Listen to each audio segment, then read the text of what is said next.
أعوذ بالله من الشيطان الرجيم بسم الله الرحمن الرحيم ألم تر إلى الملأ من بني إسرائيل من بعد موسى إذ قالوا لنبي له ابعث لنا ملكا نقاتل في سبيل الله قال هل عسيتم إن كتب عليكم القتال ألا تقاتلوا قالوا وما لنا ألا نقاتل في سبيل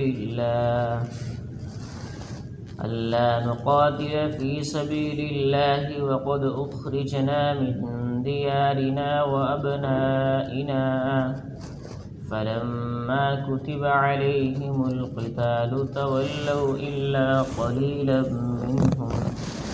والله عليم بالظالمين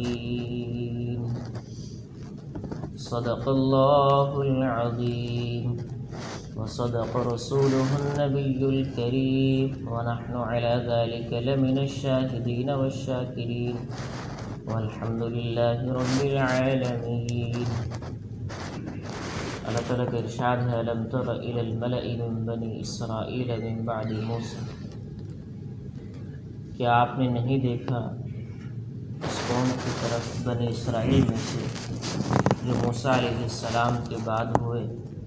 اذ قالوا لنبی لهم ابعث لنا ملکا نقاتل فی سبیل اللہ، جس وقت انہوں نے اپنے نبی سے کہا کہ ہمارے لیے ایک بادشاہ مقرر کرو جس کے ساتھ مل کر ہم اللہ کے راہ میں قتال کریں گے، جہاد کریں گے۔ قال هل عسیتم ان کتب علیکم القتال الا تقاتلوا، تو ان کے پیغمبر نے ان سے کہا کہ ان قریب ہے اگر تمہارے اوپر قتال کو فرض کر دیا جائے، جہاد کو، تو تم نہ کرو۔ قالوا وما لنا الا نقاتل فی سبیل اللہ، وہ کہنے لگے کہ ہمیں کیا ہوا کہ ہم اللہ کے راستے میں قتال نہ کریں، اللہ کے راستے میں جہاد نہ کریں، ہمیں کیا ہوا؟ وقد اخرجنا من دیارنا، حالانکہ ہم کو نکالا گیا ہے ہمارے گھروں سے، وابنائنا، اور ہمارے بیٹوں سے، یعنی ہمارے گھروں سے بھی ہمیں دور کر دیا گیا اور ہماری اولاد سے بھی ہمیں دور کر دیا گیا، اب بھی ہم اللہ کے راستے میں جہاد نہ کریں تو پھر کیا بات ہے؟ فلما كتب عليهم القتال تولوا الا قليلا منهم، اللہ نے فرمایا کہ جب ان کے اوپر قتال یعنی جہاد کو فرض کر دیا گیا تو وہ سب کے سب پیچھے لوٹ گئے اور واپس لوٹ گئے، الا قليلا منهم، مگر بہت تھوڑے تھے کہ جنہوں نے اللہ کے راستے میں جہاد کیا، باقی سب واپس ہی چلے گئے۔ واللہ علیم بالظالمین، اور اللہ تعالیٰ خوب جانتے ہیں ظلم کرنے والوں کو اور نافرمانی کرنے والوں کو خوب جانتے ہیں۔ جس پیغمبر کا یہاں پر ذکر ہے الم تر الی الملأ من بنی اسرائیل من بعد موسیٰ اذ قالوا لنبی له ابعث لنا ملکا نقاتل فی سبیل اللہ، جس پیغمبر کا یہاں ذکر ہے ان کا نام شمویل علیہ السلام ہے۔ ابن کثیر وغیرہ مفسرین نے جو واقعہ نقل کیے ہیں اس کا خلاصہ یہ ہے کہ بنی اسرائیل حضرت موسیٰ علیہ السلام کے کچھ بعد تک تو ٹھیک چلتے رہے، جب سیدنا موسیٰ علیہ السلام دنیا میں تشریف فرما تھے اور ان کے جانے کے بعد بنی اسرائیل ان کے دین پر ہی چلتے رہے، جو دین وہ چھوڑ کر گئے تھے حضرت موسیٰ علیہ السلام، تو اسی طرح وہ اپنی زندگی گزارتے رہے، لیکن پھر ان میں انحراف آ گیا اور دین میں بدعات ایجاد کر لی، حتیٰ کہ بتوں کی پوجا شروع کر دی، بتوں کو پوجنا شروع کر دیا اور ایک اللہ کی عبادت اور اللہ کی وحدانیت اس کو چھوڑ دیا۔ آہستہ آہستہ ہوتا ایسے ہی ہے، انسان ایک دم سے دین سے نہیں ہٹتا، وہ آہستہ آہستہ دین سے دور ہوتا ہے۔ اگر وہ دین میں ذرا سی، ہمارے استاد محترم فرمایا کرتے تھے، بلکہ حدیث میں بھی آتا ہے کہ جو شخص مستحب کو حقیر سمجھتا ہے اور سنت کو حقیر سمجھتا ہے، وہ کہتا ہے سنت ہی تو ہے، نہ کرو تو کیا ہو جائے گا، کچھ نہیں ہوتا، کوئی فرض واجب تھوڑا ہے کہ اس کو نہ کرنے سے گناہ ہوگا، چھوڑ دینے سے گناہ ہوگا۔ جب سنت کے بارے میں اس طرح حقیر الفاظ بولے تو سنت سے محرومی شروع ہوئی اور سنت کو چھوڑنا شروع کر دیا۔ پھر اس کے بعد سنت کے بعد جو ہے نفل کا درجہ آتا ہے کہ پھر نفل کے اندر بھی وہ ایسے ہی سمجھتے ہیں کہ یہ نفل ہی تو ہے، کوئی زیادہ فرض واجب تو نہیں ہے۔ پھر اس کے بعد واجب کا درجہ آتا ہے کہ واجب کے بارے میں وہ کہنے لگتا ہے کہ واجب تو ہے، اس کو چھوڑ دیں گے تو کوئی اتنا بڑی پرابلم تو نہیں ہوگی، کوئی فرض تھوڑی ہے،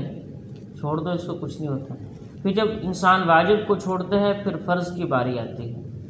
پھر فرض کو بھی آہستہ آہستہ وہ چھوڑ دیتا ہے، اور جب فرض کو چھوڑتا ہے پھر اس کے بعد حرام ہے کہ وہ حرام کے اندر مبتلا ہو جاتا ہے۔ اس لیے دین کی کوئی بھی دین کا رکن ہو یا دین کی کوئی بھی بات ہو، چاہے فرض ہو، واجب ہو، سنت ہو، نفل ہو، اگر انسان نے پورا نہیں کرنا تو الگ بات ہے، لیکن اس کو حقیر نہ سمجھے۔ جیسے نماز ہے، اگر انسان نماز کو نہیں پڑھتا اور اس کو حقیر بھی نہیں سمجھتا تو گناہ گار تو وہ لازمی ہے، گناہ گار وہ ہوگا، لیکن اس سے نہ پڑھنے سے کافر نہیں بن جائے گا وہ۔ لیکن اگر ایک انسان ہے وہ نماز کو حقیر سمجھتا ہے، بھئی نماز کیوں اللہ نے ہمارے اوپر فرض کی ہے، اس کی حقارت اس کے دل میں ہے اور اس کو مذاق اڑاتا ہے، دین کی چھوٹی سی بات کا بھی مذاق اڑانا، اس سے انسان فوراً ہی کافر ہو جاتا ہے۔ تو اس لیے بڑے ہی احتیاط کے ساتھ زندگی گزارنی ہے۔ تھوڑا سا وقت اللہ نے دیا ہے، کہیں ایسا نہ ہو دنیا میں ہمارا شمار نیک لوگوں میں ہو اور آخرت میں مرنے کے بعد ہمارا شمار کسی اور کے ساتھ ہو جائے۔ اللہ ہماری حفاظت کرے۔ تو جس کا یہاں پر بنی اسرائیل نے بھی ایسے ہی کیا، پہلے ٹھیک چلتے رہے، پھر اس کے بعد دین میں بدعات اور نئی نئی چیزیں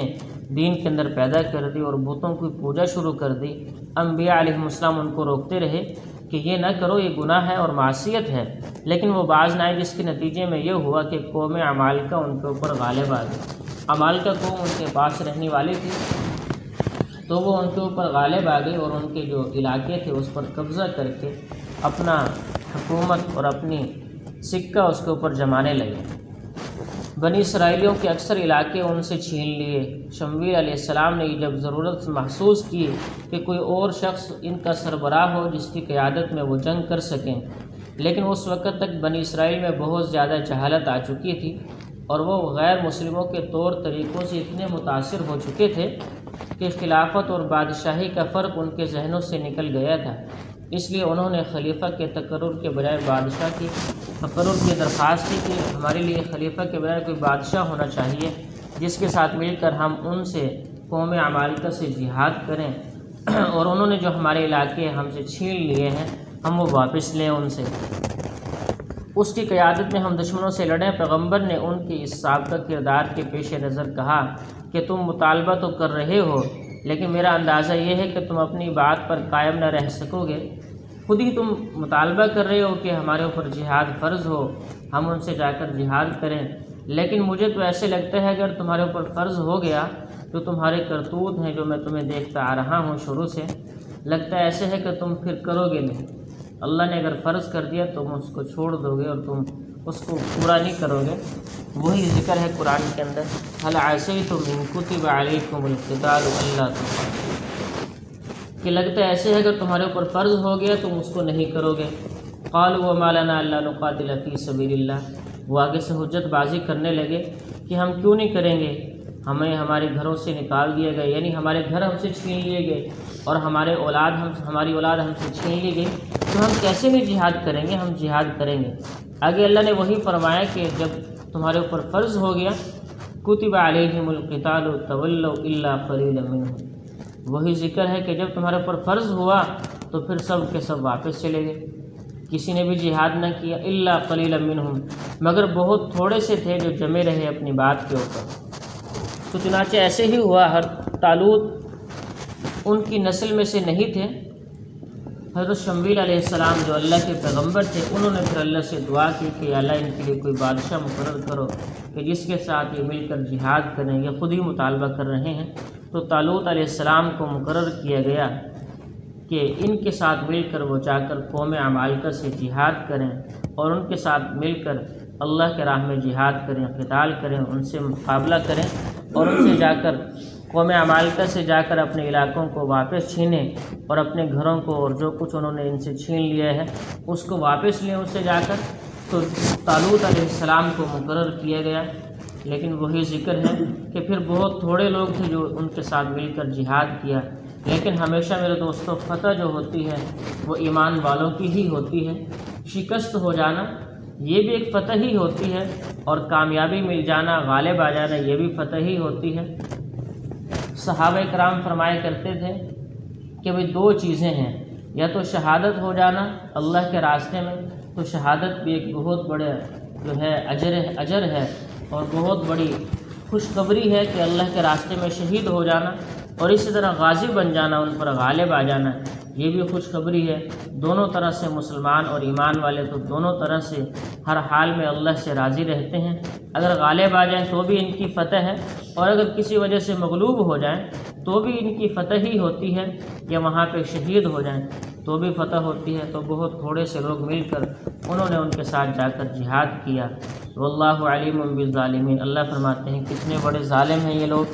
کہ خود ہی مطالبہ کیا اس کا، اور مطالبہ کرنے کے بعد پھر پیچھے ہٹ گئے۔ لیکن میرے دوستو اللہ کتنے کریم ہیں، اس کے باوجود بھی اللہ نے ان کو کھلایا بھی، پلایا بھی، اور ہر طرح کی نعمت ان کو عطا فرمائی۔ اللہ ہمیں ہر حال میں جو ہے اپنے احکامات کو پورا کرنے والا اور اپنی مان پر چلنے والوں میں سے بنائے۔ وما علینا الا البلاغ۔